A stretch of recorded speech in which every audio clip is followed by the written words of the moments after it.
All right. In that case, I will call to order our May 10th regular Police Commission meeting, and let's start with the Pledge of Allegiance.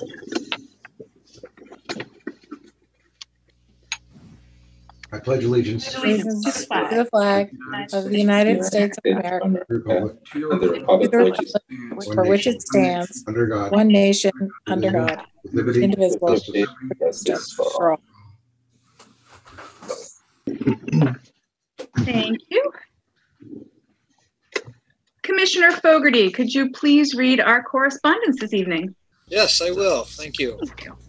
First one is from a resident for Officer Crowley. The resident was having a medical emergency. Officer Crowley responded and was kind, patient, and very professional. Second letter from a resident to Officer Russell. Thank you for being a respectable and professional officer.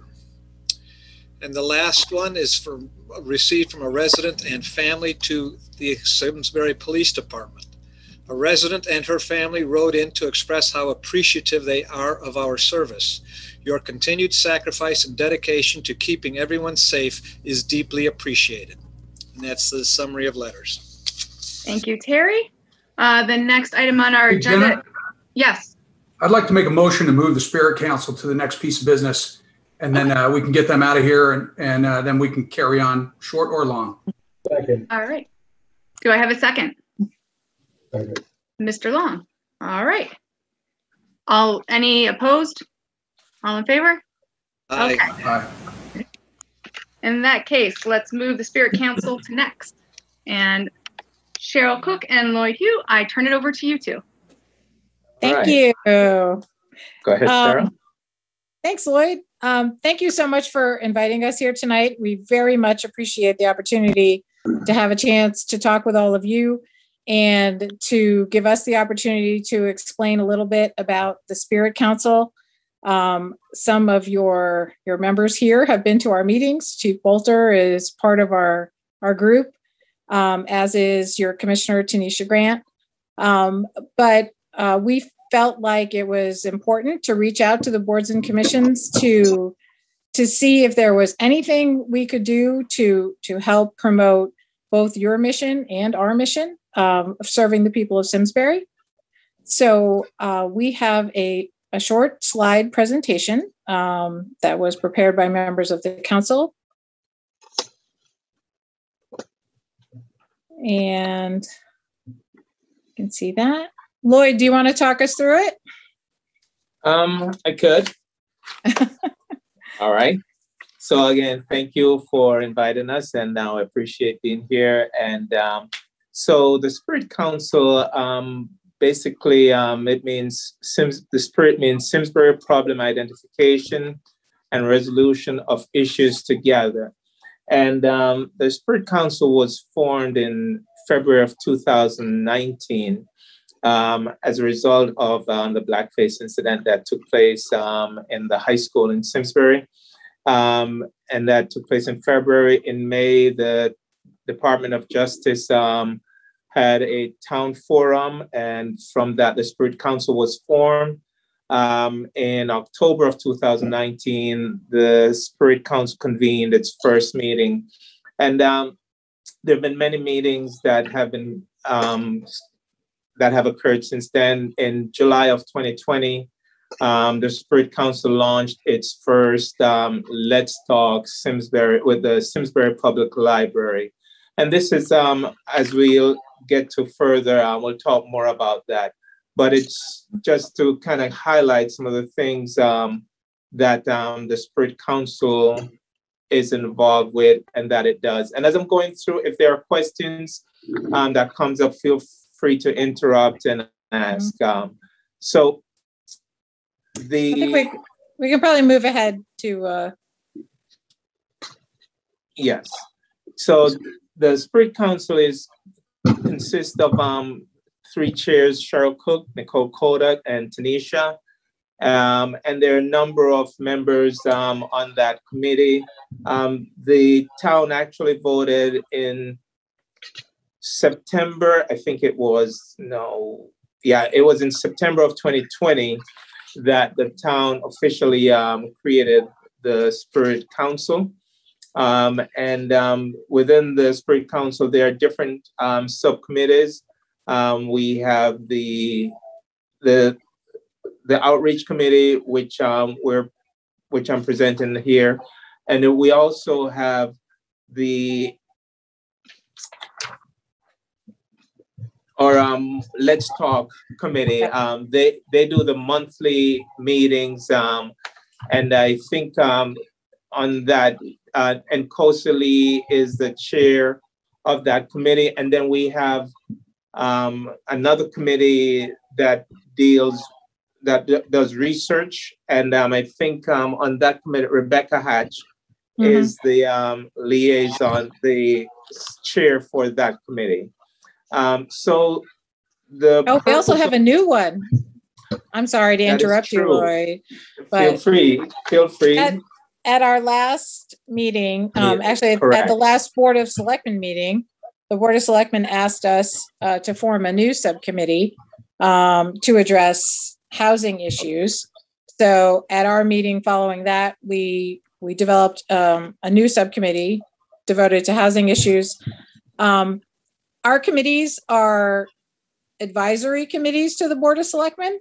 So they really direct a lot of our agenda, because we are here to help advise them on issues related to diversity, equity, and inclusion. We have a counterpart committee, which deals only with the schools, called the Equity Council. So we are the community partner, and Equity is the education-based partner. So I'm sorry to interrupt you, Lloyd, but that was a brand new thing. Absolutely. So the purpose and the vision of the Spirit Council is to help Simsbury to become a town that welcomes, celebrates, and takes action to support diversity and inclusion among current and future community members. That's the vision of the council. Our mission, which was launched, as I said earlier, in 2019, is for the Spirit Council to represent the community at large and serve as diversity champions so that Simsbury can become more inclusive, fostering awareness, action, and community where all voices are welcomed, and each and every individual, as it says, can live, learn, work, and play in a safe environment where we create meaningful and healthy relationships. So the purpose, as I said, is to create opportunities to promote diversity and inclusion. Simsbury does not have a lot of racial diversity, or there is diversity within Simsbury, but there is probably not enough. There's not enough. And so our goal is to create more opportunities to promote diversity and inclusion allowing for personal growth through exposure to a variety of ideas, experiences, and cultures, so that we can all make meaningful contributions to our community. Currently, as I mentioned earlier, we have monthly Let's Talk community conversations with the Simsbury Public Library. And they're planning September Feast, which will be a multicultural festival in September of this year. So with the Let's Talk calendar, some of the things is, as you look at 2020 that we did was talk about the difference between a non-racist and anti-racist. We looked at Hispanic heritage. We did disability awareness. We had a presentation on Indigenous people. We had lessons from apartheid. And we also in December had World AIDS Day. And for 2021, some of the topics that have been discussed so far has been on human trafficking in Connecticut. We had a great turnout, great representation on that one. Also affordable housing, which also had great representation and turnout. Dr. Gretchen Soren did Drive One While Black. In March, we did COVID impact on women. We've looked at Arab American history. Last week was AAPI, how to stop AAPI hate. In June, it's going to be LGBTQIA and Pride Month, and also Juneteenth. So what are the plans? The plans for the outreach. So the outreach subcommittee goal is to promote awareness of the Spirit Committee and to partner with other organizations locally and regionally to drive progress in diversity, equity, and inclusion efforts. So what does that look like? The goal here is to connect with organizations within Simsbury, such as the Chamber of Commerce, various boards and commissions, the Board of Education, to facilitate racial history discussion series, partner with Simsbury groups, other Simsbury group working with diversity and inclusion initiatives. And we also want to collaborate with regional and state entities, other towns, universities, health equity solutions, so that we can all work together to find solutions and to create ideas so that we all can become more inclusive and find out what each other are doing and help to learn from each other. Another committee is the Data Subcommittee. Their purpose is to gather data and to assess progress towards diversity, equity, and inclusion goals developed by the Simsbury Spirit Council. And they're doing that by engaging Data Haven and HES to assist with gathering and analyzing multifaceted quantitative and qualitative context-specific data. So the goal is to gather data about the town, where we are, where we want to go, so that 1 year, 2 year, 5 years, 10 years down the road, we can look at, okay, this was where we were, these are the things we've done, and this is where we are right now. So the Data Subcommittee will recommend follow-up plans or actions with community involvement. They're going to create benchmarks using existing and not yet collected data, and they'll monitor that progress. And when we go to the next slides, some of the things that you look at is the makeup of Simsbury versus the makeup of Hartford County. And when you look at Hartford County, 75% approximately of Hartford County is white, while in Simsbury, 91% of the town of Simsbury is white alone. And so there's just a small mix of other groups that are in Simsbury compared to the rest of Hartford County. And then when you take that data and you move further and you look at, okay, so that's Simsbury.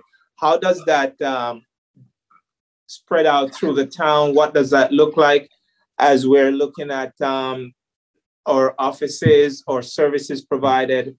You look at that, and as far as department heads, there are 10 department heads. They're all white. 6 are male, 4 are female. And as you go down that chart, you see the demographic makeup of the town, and you look at it and you realize among the employees of Simsbury, there's really no diversity.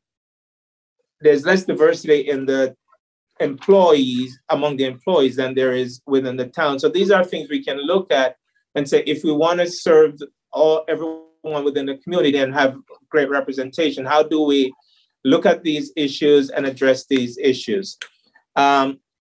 So the administrators, as you go to the next slide, there's 21 white administrator, 1 African-American. And as far as people who are certified, when you look at race and gender, you see that there is not a lot of diversity. And so by becoming aware of these things, and we can then do things to say, okay, now we know what is going on. What do we want to do? What can we do to make the change there? Cheryl, do you want to pick up from here? Sure. Okay. We have also in September, when the Spirit Council became an official town committee, the Board of Selectmen made a resolution declaring racism to be a public health crisis. And if you flip to the next slide, you'll see that it involves more than just health the way we might normally think of health, but it talks about the overall picture of what life looks like for different people with different experiences in our town. So the Board of Selectmen asked us to look at 5 different areas reflecting, life here in Simsbury: education, housing, health, food security, and criminal justice. So that's what we have tried to do through our subcommittees. Our staff liaison is the Community and Social Services Director, Crispin Formanak. So she has a strong relationship, obviously, with food security in town. I myself participate in those programs every month. And we have, as I just mentioned before, we just started a new subcommittee dedicated to housing. Education has the Equity Council. And in health, we are one of our members is working with Health Equity Solutions to gather data. That measure is really still in the data gathering stage. We're working with the Farmington Valley Health District, and everybody, I think, has seen the disparate impacts of COVID on different communities of people in our area. And I think we need to let the Farmington Valley Health District move a little bit beyond the immediate crisis before we get too much further into that relationship. But that is where we're headed, to see how we can prevent these disparities from happening again, and how we can better protect the people of Simsbury in general.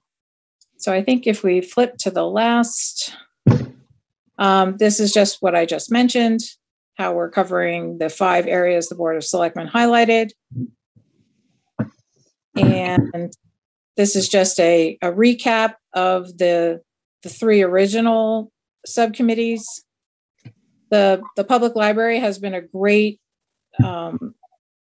resource for us in doing our programs. They also now carry lists of reference materials. They store videos and other sorts of educational materials.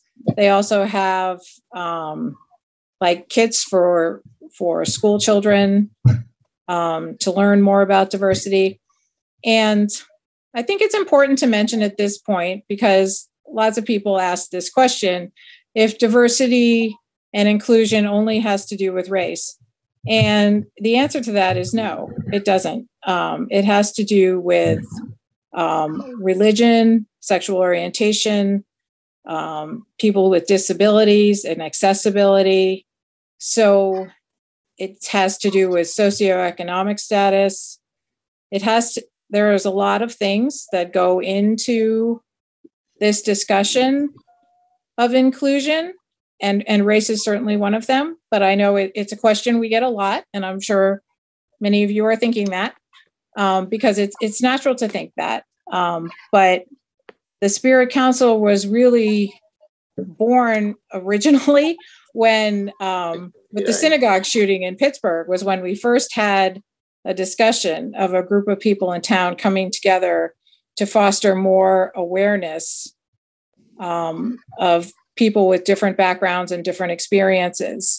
And that turned into a much bigger agenda after some issues at the school. So, and here we are.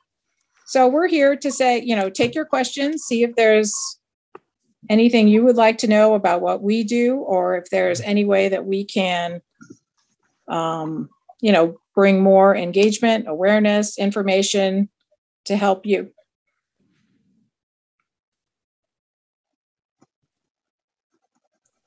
Are there any questions? This is Terry. I don't have any questions, but I would like a copy of this presentation, please. Sure, absolutely. I think your chair now has a copy, Madam Chair. I do. So if you would be kind enough to distribute it to your members, I think that would be terrific. Let me check. I can email it out to everyone.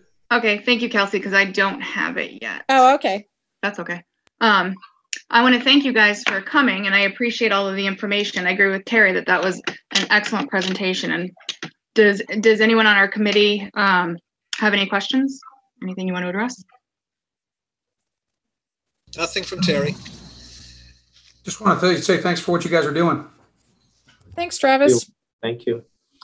And the one thing that we will say also is, as you guys, ladies and gentlemen, are interacting in the community, and if there's a group or an organization that you come across that wants to have a conversation about diversity within Simsbury and what the Spirit Council is doing, please feel free to reach out to them, connect them with us, and we're more than happy to connect with them and have the conversations and do the presentations for them. We're also always looking for volunteers to get involved in our work.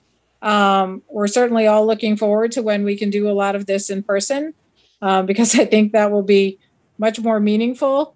Our last in-person program, we were actually the last public program at the library on implicit bias, and it was terrific. A very diverse group of people turned out to talk about implicit bias in all sorts of settings and how it affects everybody, and that it's not a bad thing. We're not saying anybody's bad or anything's wrong, that you just need to recognize everybody's lived experience is different. Well, thank you. Go ahead, Mike. I too would like to thank you for coming this evening and talking with us. As you know, we are like most boards and commissions in town. We all have lives way beyond whether just this commission and what it does. And so it's important for us to understand the different aspects of your committee and your outreach, and thank you for that. But if there's anything that you, as time goes by, feel that we as a commission could do, please don't hesitate to get Tanisha to come in and let us know so that we can think about it and deal with it. I can tell you that in our last couple of meetings, and Tanisha, I don't know if you probably report back on this all the time, but we have had discussions about SROs in schools. And I know there was de-escalation training in the budget, also something of interest. So, like I said, I think being able to talk to each other about these things is what's really important. You know, that we have open avenues of communication. So we're happy to do that. Great, thank you. Right. Thank you. Thank you for having us. Carol, I hope you heal quickly. Oh, thank you, Terry. I appreciate that. Poor Brad is working very hard. Very hard. Well, I'd like to say you are welcome to hang around if you want to enjoy the rest of our meeting. Oh, thank you. But I'm going to take my foot off this chair. Understandable. Well, thank you very much. All right. You're Thanks, welcome. everybody. Thank you. All right. Bye. Bye-bye. Bye. Okay. So we are now back to the approval of the minutes from the April 12th regular meeting. Do I have a motion on the minutes? So moved. Do I have a second? Second. Is there any discussion on the minutes?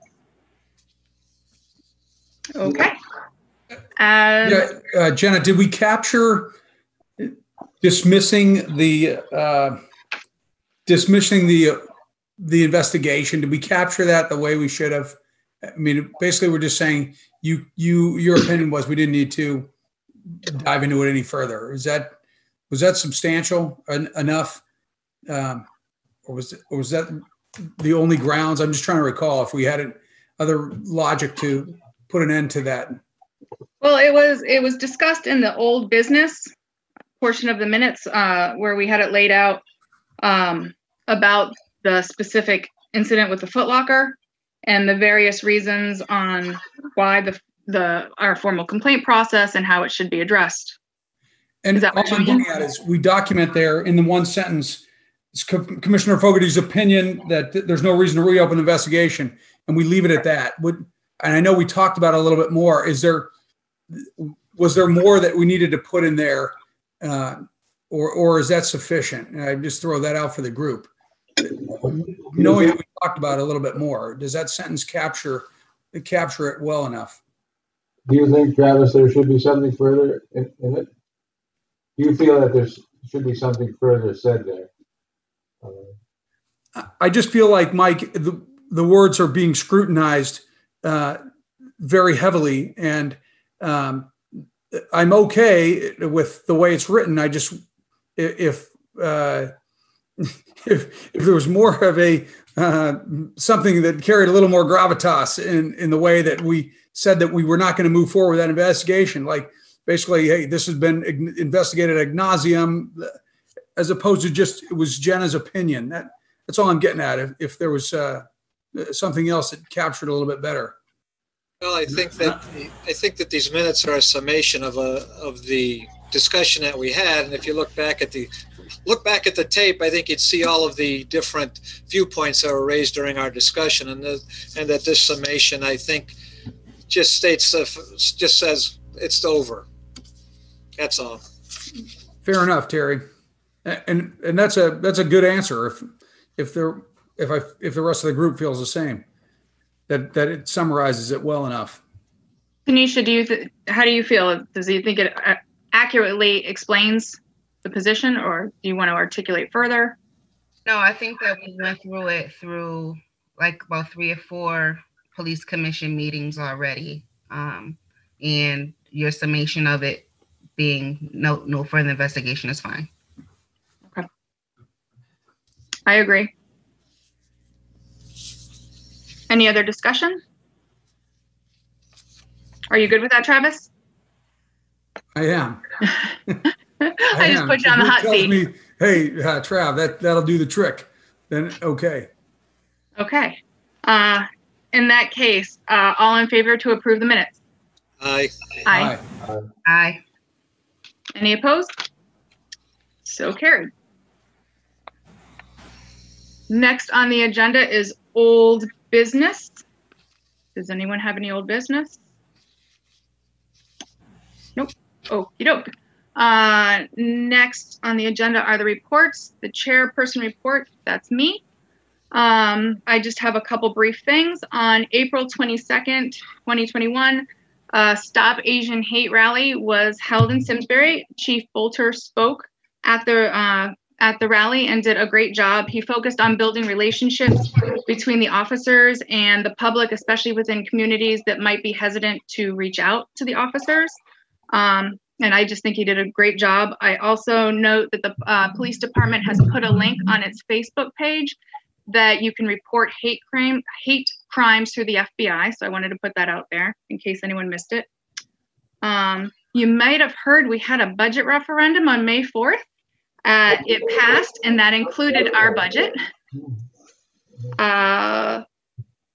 As for our meetings in person, it looks like the town will approve in-person meetings sometime in June. So I would deduce that we will probably resume in-person meetings in July.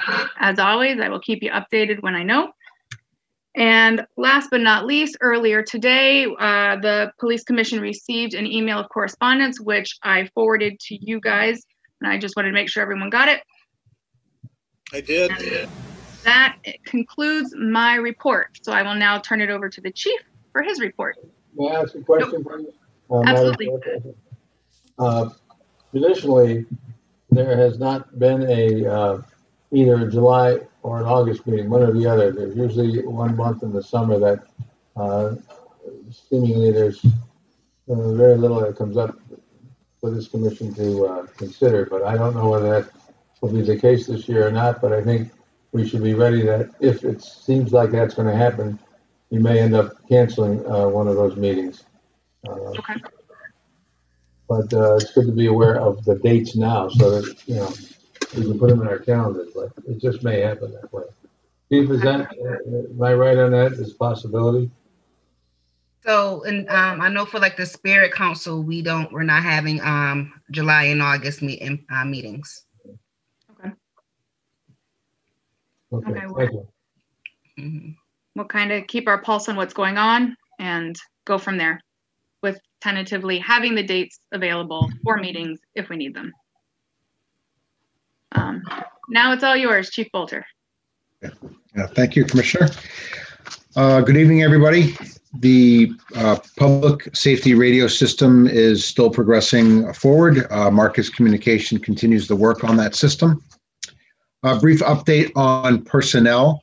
The department continues to go through applications and interviews to fill the 3 police officer vacancies. There are currently multiple applicants in the selection process right now. We continue to have members affected by COVID-19. Since our last meeting in April, 2 members were diagnosed with COVID-19 and 1 member was required to quarantine due to a known exposure at work. We still have 2 officers who are out for non-work related injuries. Both are recovering and 1 is expected to be back in May and the other one hopefully back in June. Yesterday was the beginning of National Police Week and Peace Officers Memorial Day is the 15th. Every year, May 15th is recognized and the week of the 15th is National Police Week. It is during this week that we honor the more than 22,600 men and women who have died in the line of duty. There were 394 names of fallen officers added to the memorial wall in Washington, D.C. this year alone. 295 of those died in the line of duty last year in 2020. Motor vehicle crashes account for approximately 24. Hey, Chief, can I stop you there? Yes. So, is there, and forgive me for not knowing here, is there something that ceremonially that we do in Simsbury to recognize the police on May 15th? And yeah, go ahead. Sure. Historically, not that I'm aware of, you know, as a department for many, many years, for decades, we have had officers go down to Washington, D.C. during that week to participate in a lot of the memorial services. This year, it is postponed until October because of the pandemic, and they did not have them last year. The Board of Selectmen did do a proclamation earlier this evening recognizing this week as National Police Week. It's the first that I'm aware of that they have done that. But otherwise, the answer to your question, no. So essentially, we've had the proclamation. Just as a point of curiosity, do you, from your desk, put out to your force, hey, you know, advise them of the proclamation and keep them up to date on, you know, what the significance of the week and the day? Yeah, so they're all aware of the significance of the week, and I have sent an email out to them. We have authorized, or I have authorized them to wear a mourning band over their badge for the entire week for the purposes of remembering those officers who fell in the line of duty and their families who have continued to suffer from that. So they can wear the mourning band across their badge for the entire week. And once the proclamation is available, that is not in draft form, I will send that out to the membership. Yeah. I don't know if it's appropriate, but I'd like to recommend that we as a board think about, you know, how we could honor our police once a year to draw attention in the community to the service that's being done. And you know, maybe we can bat around some suggestions. I don't know how to move forward with that, Jenna, but I throw it out there for consideration. I think it's a good idea, Travis. We have in the past tried to think about that sort of thing, but then what we've run up against is every department in the town government has similar sorts of weeks, if you will, and you know, it's by having the selectmen make their proclamation on behalf of the particular group. That seems to be the proper way to make sure that the recognition is given without, well, I don't know.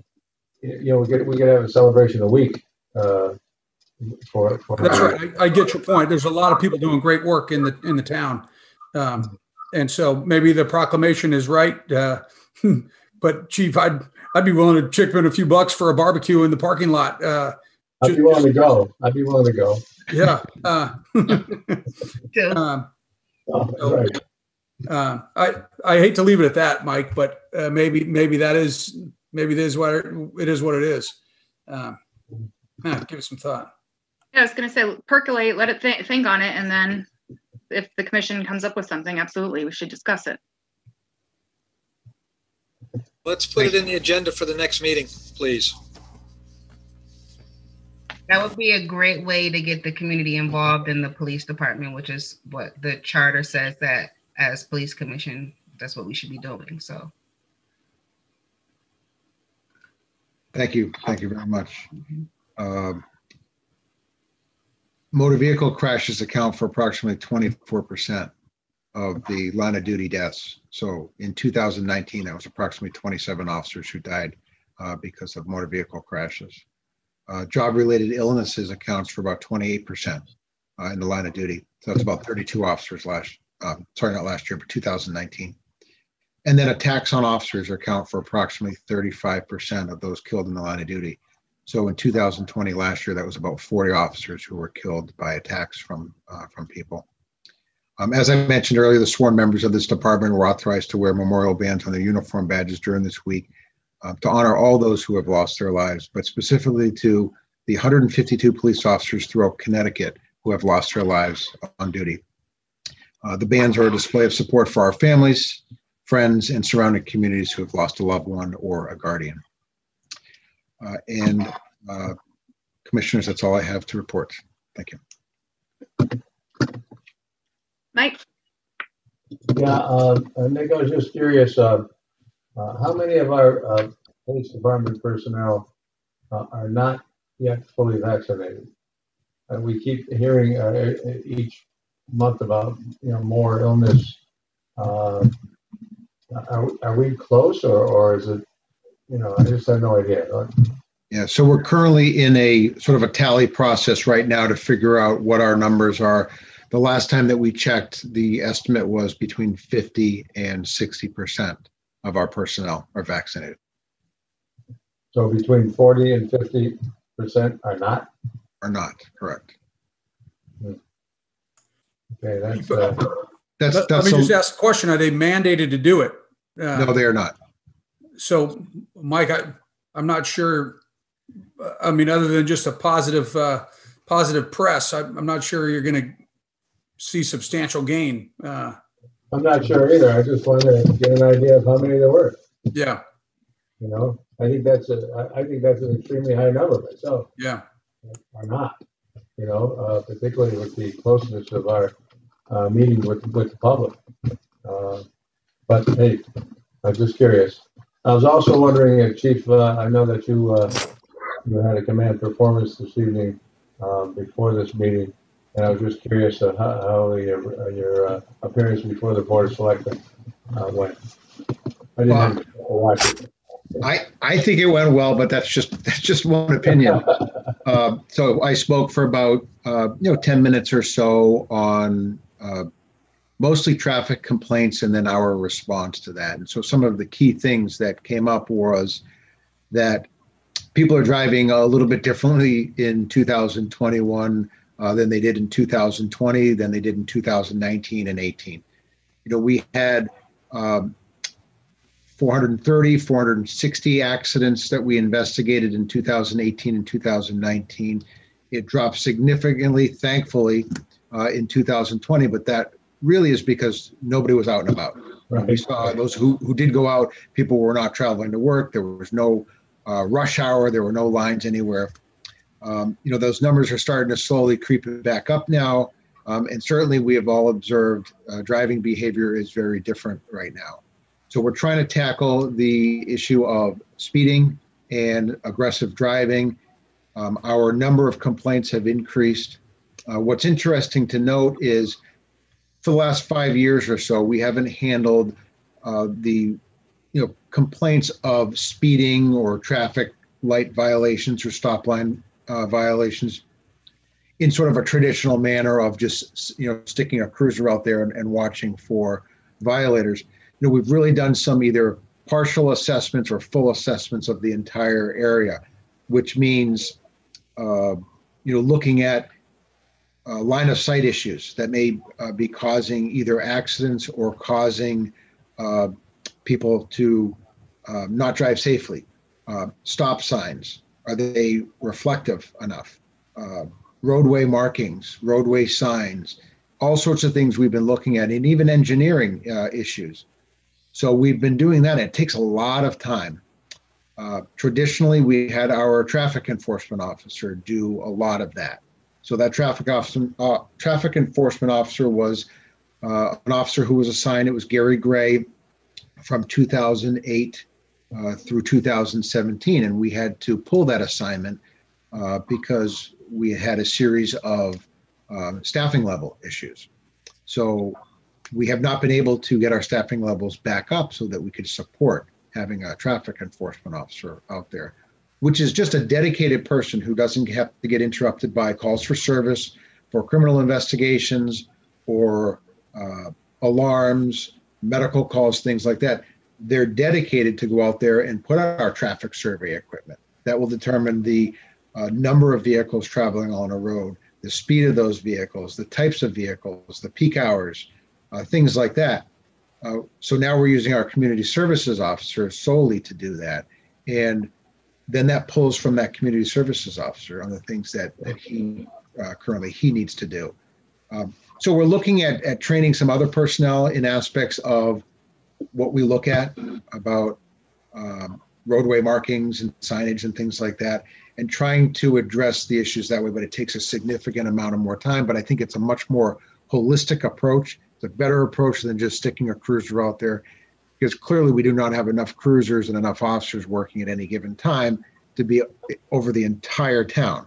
So we look at using our variable message signs. We look at addressing the issues with those neighbors, because oftentimes it's the neighbors who are calling and complaining that end up knowingly or unknowingly violating the law as well. So that's what basically the presentation was about, and what we're doing and how we can move forward a little bit. Going back to the last question I asked, and I don't want to beat a dead horse here, but do we have any idea how much time has been lost by our officers because of the COVID situation? Is it the equivalent of one full-time officer or two or none, or just? I don't know. I don't have that data that can be put together pretty easily. An exposure ends up, depending on when the notification of the exposure is given, could be anywhere from 5 days to 14 days of loss, over the past year. Then there were some cases where someone else in the household then was positive for COVID. So then that was extended out. We had at least one person who was out, two people actually that were out for an extended period of time that were diagnosed with, that had some medical issues as a result of it. But we could put those numbers together. It's pretty easy to. And Chief, does that time away get charged as sick time for COVID? So most of the employees have, I guess a lay term would be considered unlimited sick time. So they don't have a bank of sick time. So it is charged to their sick time, but there's no loss of benefit for that. Okay. Do you foresee in the future mandating the police officers to be vaccinated? I don't know. I don't know if we're going to get to that point.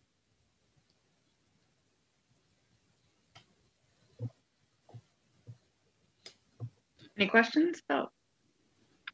Has everyone had a chance to look at the consolidated monthly report and then the preliminary monthly activity reports? Mm-hmm. Does anyone have any questions? No, I'm glad to see we're stopping people again. And because I think we all noticed that there, as the chief was politely putting it, the people are driving differently. I would say it's stronger, but I'm glad to see that we are out there doing what we can to control the traffic as best as possible. I did actually have a question about on the general police budget, the CNR police vehicles. I have gotten lost in what we were paying for, what went from the private duty fund. I am no longer clear on exactly how that's working. So if you could just give me a quick refresher, because I saw that it was a item in the budget on how we are paying for police cars now versus next year, maybe. So the only change from this year to next year is in the administrative purchase of the vehicles. That moved over to the regular budget. It was in the CNR. Okay. So now the regular marked cruisers and any administrative vehicle purchases will be in the regular budget. In our budget. In our budget. Yep. Yes. Yep. So if there's some general limitation on capital spending next year, for instance, it won't affect us. That's my understanding. Okay. Any questions? Additional information? Okay. That brings us to our next item of new business with the new dispatcher selection recommendation. Chief Bolter, I will turn it over to you. Okay, and I will turn it over to Deputy Chief Davis. What? Down we go. I try to find you on the screens. I'm like, wait, who am I looking at? Oh, you're muted. I can't hear you.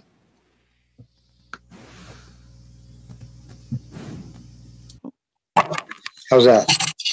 There you go. Okay. Tonight we are recommending Brennan Halsheid for the position of police dispatcher in Simsbury. He moved to Simsbury when he was 5 years old, and he graduated from Simsbury High School in 2016 before going on to Central Connecticut State University, where he earned a Bachelor of Arts degree in criminology and a minor in communications. One of Brennan's significant strengths is his communication ability, which was demonstrated throughout the various interviews in our process, as well as his work history. Since November of 2019, he has worked for the American School for the Deaf as a full-time residential counselor. In that position, he has worked the evening shift, and his primary responsibility is to oversee the student population in their dorms. He was described by a superior as a people person who is kind-hearted and works well with other staff members, as well as being liked by all the students. It should also be noted that he's also fluent in sign language.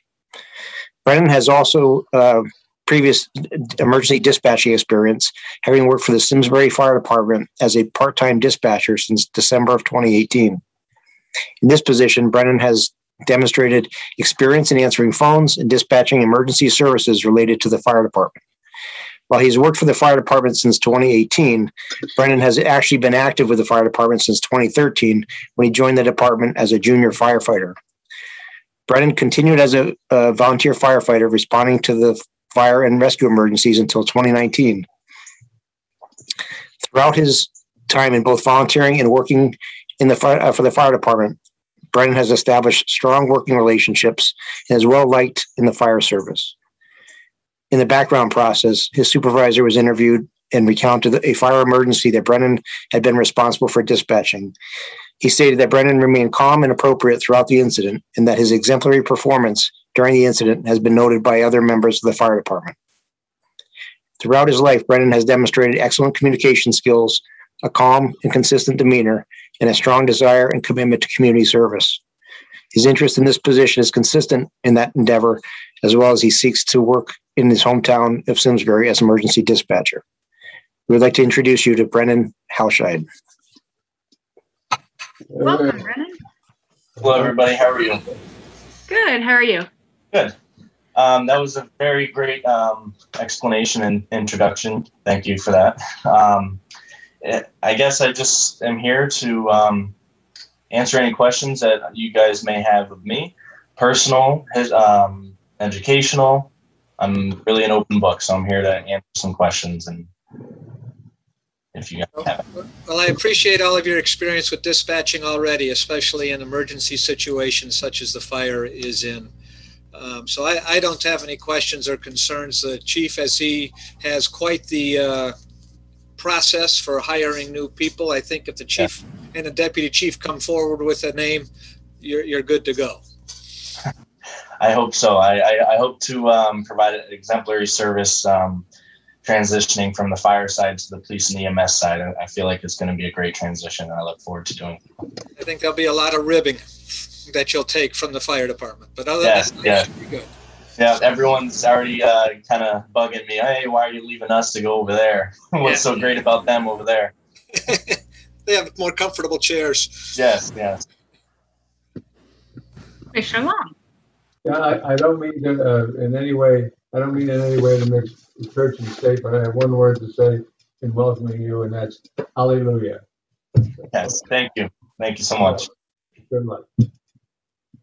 Travis. Hey, Brennan, thanks for throwing your hat in the ring here. What's your plan here? Are you going to leave the school for the deaf and then come on police full-time? And are you going to stay part-time with the fire department? How's that look? Right. So, like they said, I work full-time as a residential counselor for the American School for the Deaf. But unfortunately it's a bittersweet because I love my job there. I love what I do. Seeing the kids improve their behavior. It is a behavioral program. It's very rewarding. However, yes, I'm unfortunately going to be having to step down from my position there as a residential counselor. As for the Simsbury Fire Department, I was in communication with my chief Baldus there, and we were kind of going back and forth whether or not I should stay as part-time or go down to an emergency fill-in. So at this point in time, we thought it was more appropriate to step down to become an emergency fill-in. And I asked him what the requirements for that was, like what are the minimum requirements of how many shifts per quarter, per annually, whatever. And he said that they would like to see me work at least one shift every quarter. However, they're willing to be more flexible because of the nature of I'm going right across the street. They said they're willing to just allow me to do one shift every 6 months to continue with them, and it benefits both myself and them because they still have a body to fill a chair if needed in an emergency situation where they have nobody else to fill that chair. But I'm not going to be in the weekly rotation because typically I work 1 to 2 shifts a weekend, but that's going to be no longer. It's until I can figure out really what my schedule is with the police department, go through training, and kind of settle down. Maybe we'll go back to part-time, but for right now, it's just emergency fill-in for them. Thank you. And I'll echo Commissioner Fogarty's comments. Thanks for being a part of the emergency dispatch piece here. Yes. That's important. Great work. Commissioner Grant, do you have any questions? I actually have 2 questions. Yes. The first is, where do you see yourself with the police department within the next 5 years?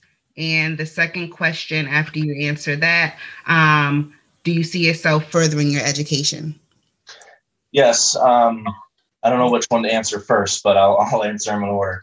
Where do I see myself in 5 years? I definitely see myself within the Simsbury Police Department.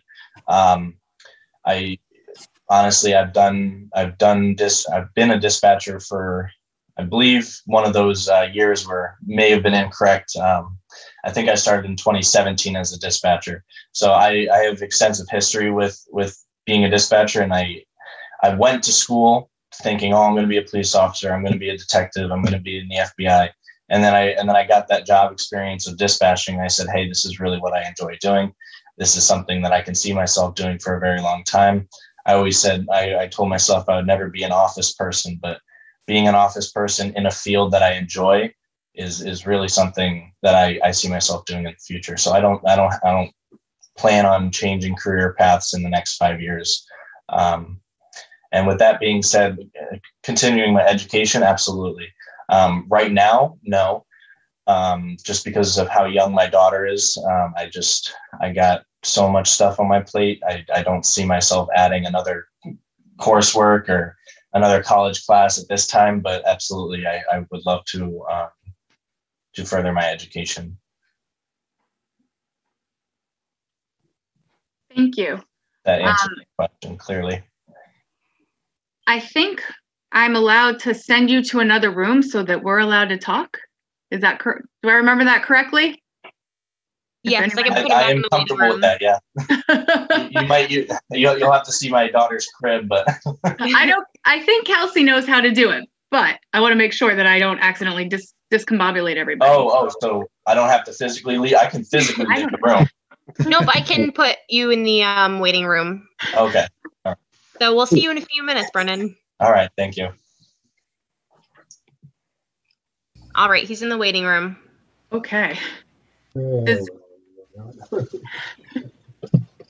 I appreciated Shanice's question because I was curious about the 5-year plan. Any discussion? Anyone have any questions, concerns, thoughts they want to discuss? This is Terry. I don't have any concerns. It's fun that the chief was lucky enough to find somebody with that kind of experience that'll take a minimum of training and by all outward appearances will do a great job right from the beginning. You don't find those people too much, especially in dispatch with the communication skills of trying to keep the one person on the end of the phone talking and breathing while they're hysterical and being able to dispatch. So if this sounds like the guy that has the communication skills and can do that based on his past experience. I think we're very fortunate. I echo what everything Terry said. As do I. I was just going to add, I was just wondering if Chief Bolter was going to send a thank you note to the fire department for training up an employee. Yeah, I think it is a really neat connection there because it is. We have fantastic relationships with the emergency services departments in town, but this is probably going to create a much stronger, woven connection because of his experience there, because of the good relationships he has there, and even if he is interested in working there, on a part-time or emergency basis, it's just going to make us all serve this community better. And with his demeanor that he already has, but that he has demonstrated working at the American School for the Deaf in the behavioral section, he's just, I think it's going to be fantastic. All right. I'd like to move that we approve his hiring. Okay, do I have a second? Terry will second. All in favor? Aye. Aye. Any opposed? Okay. Well then, Kelsey, bring him back in.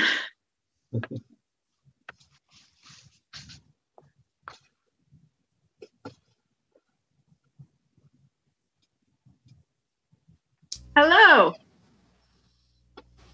Brennan? I cannot. Can you hear me? I'm going to miss always asking. Can you hear me now? Are you good? Oh, maybe. All right, there it is. All right. You're good. You can hear us. I can hear you. Can you hear me? Yes. I can see you. Can you see me? Okay. On behalf of the Simsbury Police Commission, I'd like to welcome you to the Simsbury Police Department. Awesome. Thank you so much. Thank you. That is very exciting. Brennan.